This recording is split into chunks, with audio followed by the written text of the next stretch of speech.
I'm not typically in favor of reboots. More often than not, they're poorly done, and the market is oversaturated with them right now. However, when I heard that a Harry Potter remake was in the works, I was excited. As a fan, I have to be honest.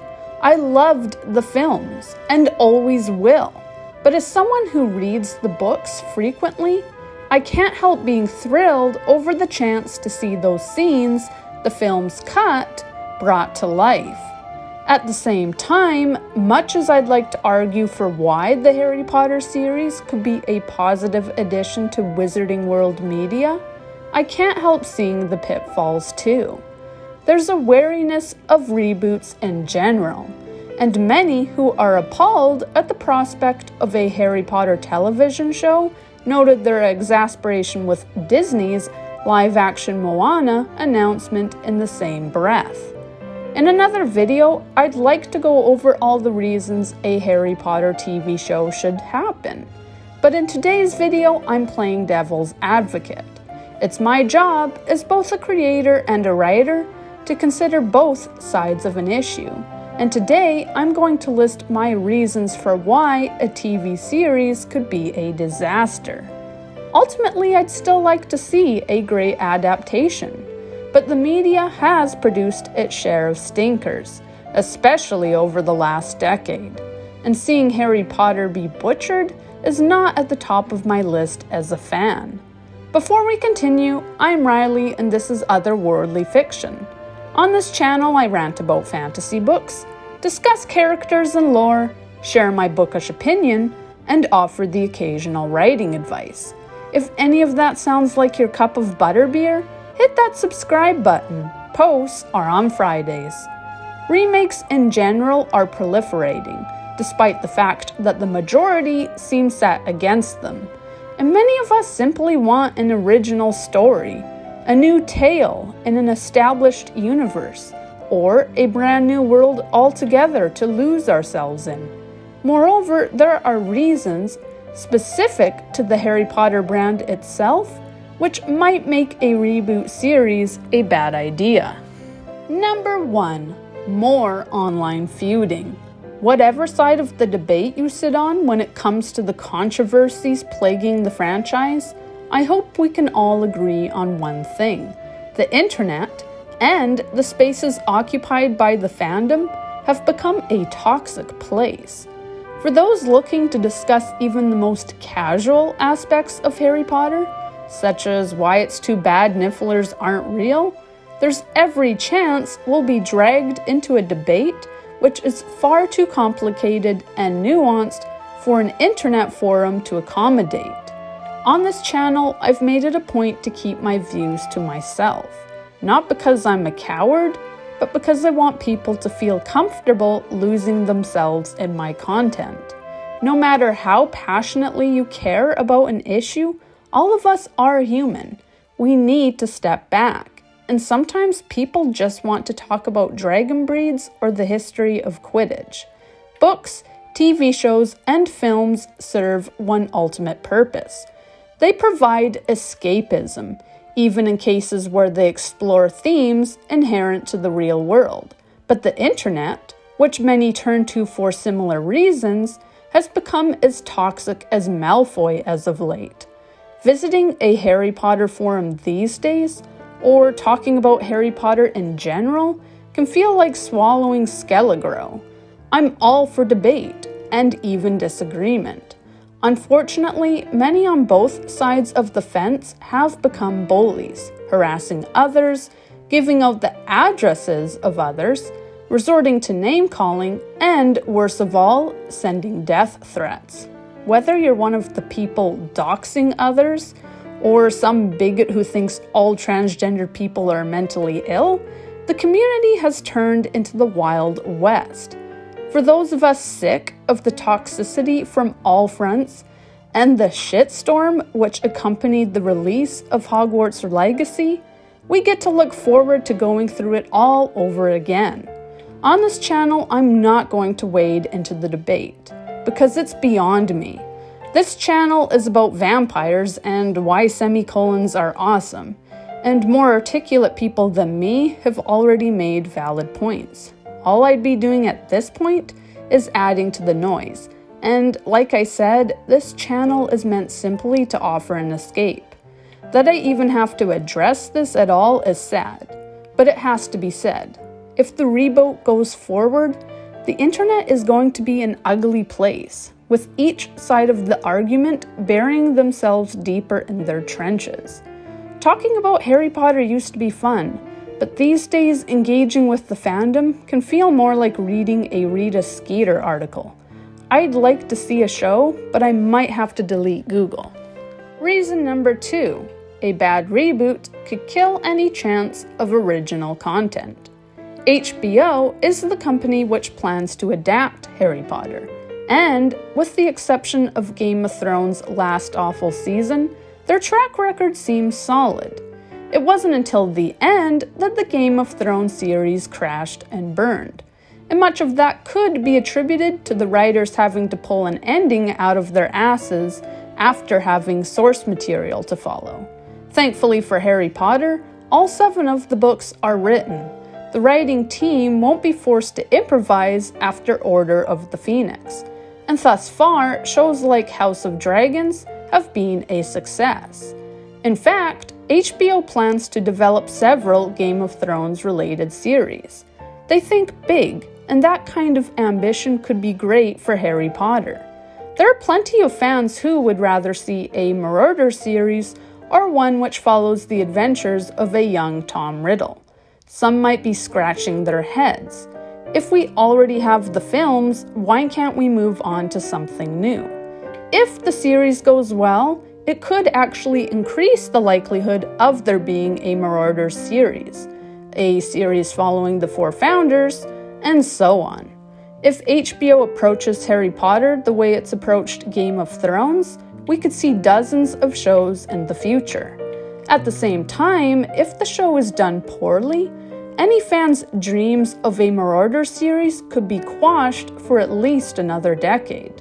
When a property does badly, especially from the beginning, studios can hesitate to engage further with said property.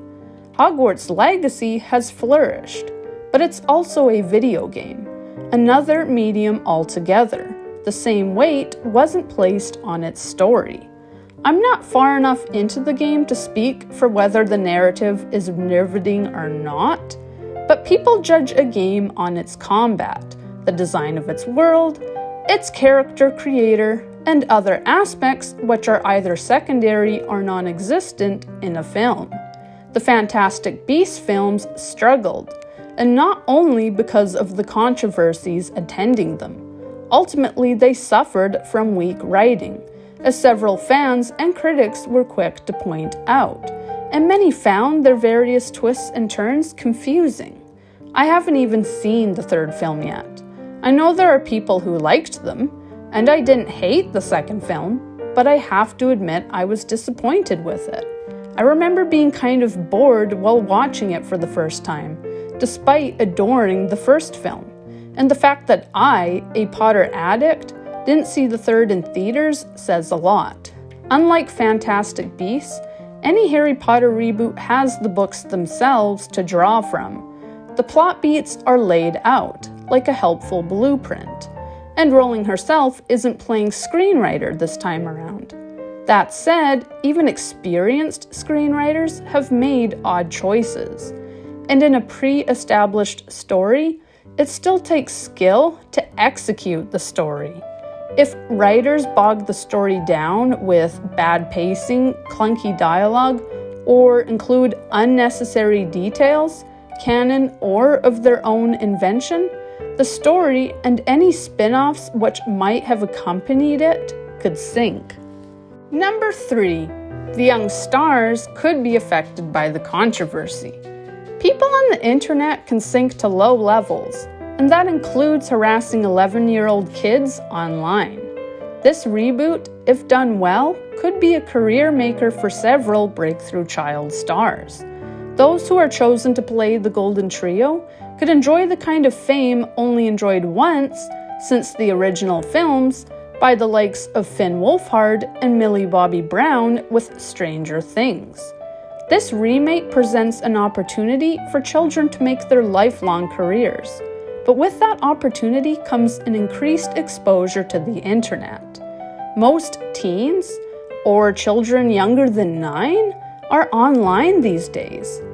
Daniel Radcliffe struggled enough as it was with the media landscape of his youth, and that was before the pressure to appear on Twitter or offer commentary on TikTok or YouTube.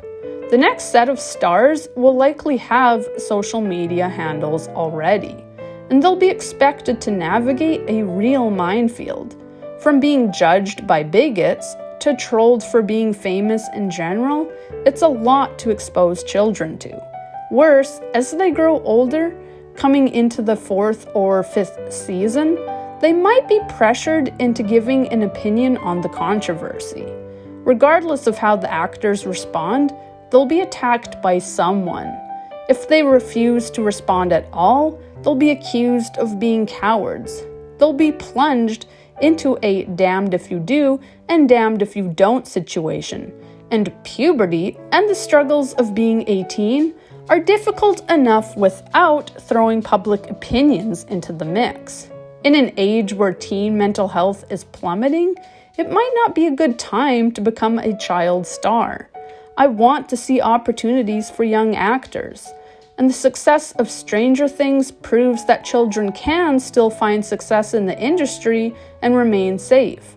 However, Stranger Things was a new property on its release. No one expected it to take off like it did. Whereas Harry Potter is not only a behemoth franchise, but one riddled with discourse and discontent.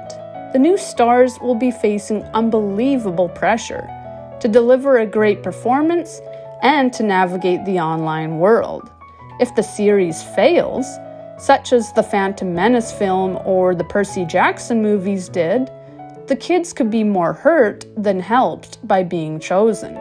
The actor who played Anakin faced ridicule from his peers and fans when the first Star Wars prequel disappointed.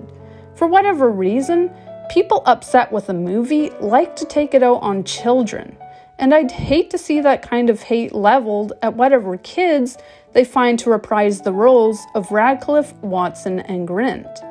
I can only hope every protection will be put in place to protect the new Golden Trio and their fellow actors from being affected by the online community, because however people end up feeling about the series, I don't want to see 11-year-olds getting shit on. Reason number 4, the writers might change too much. When it comes to adaptation, I expect a certain amount of changes. Some scenes simply don't translate as well to a visual medium, and so have to be either removed or presented differently. If there's something especially dated in an earlier work, such as an adult dating a minor, I won't complain if a character's age is bumped up to make modern audiences comfortable.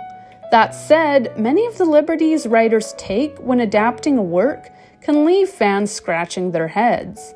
It's understandable to embellish, add drama, or condense, but when writers introduce their own subplots or add in character traits which weren't a part of the source material, that can be alienating.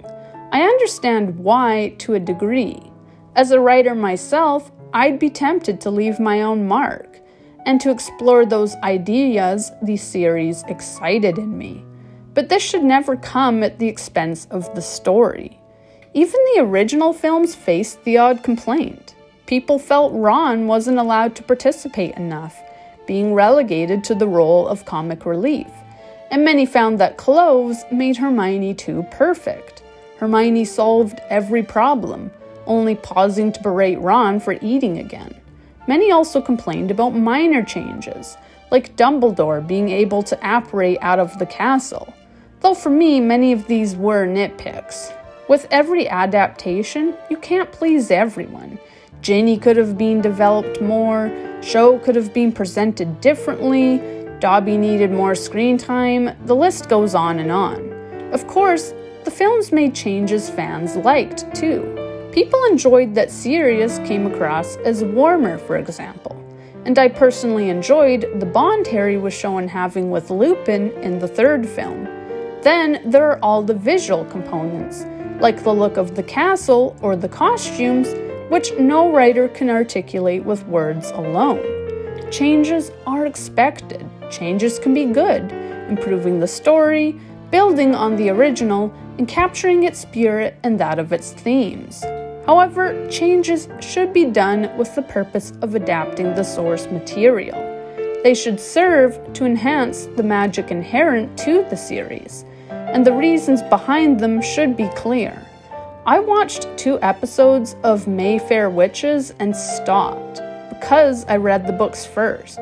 Some changes I expected, but I started to feel like the writers were simply writing their own story with Rice's characters thrown in.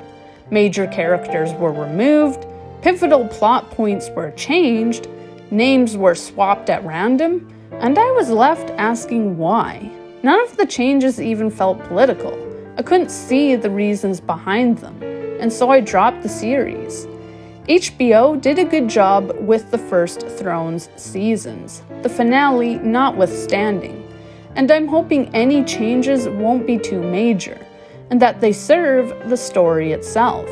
Obviously, changes were made to the story shown in A Song of Ice and Fire, but the initial seasons were well received, proving such changes may have been for the best.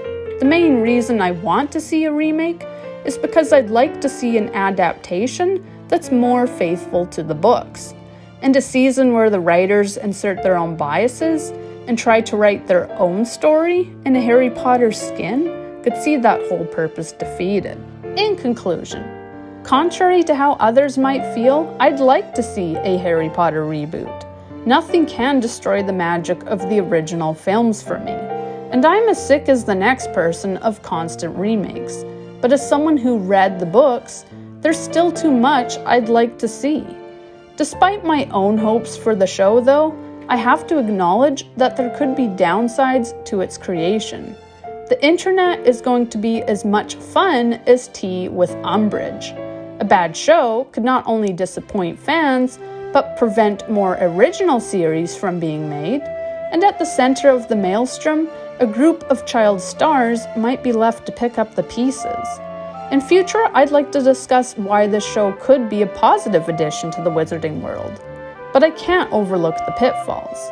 How do you feel about the announcement of a Harry Potter reboot? Are there scenes from the book you'd like to see that didn't make it into the films? Would you rather see an original series following the likes of James Potter or Voldemort?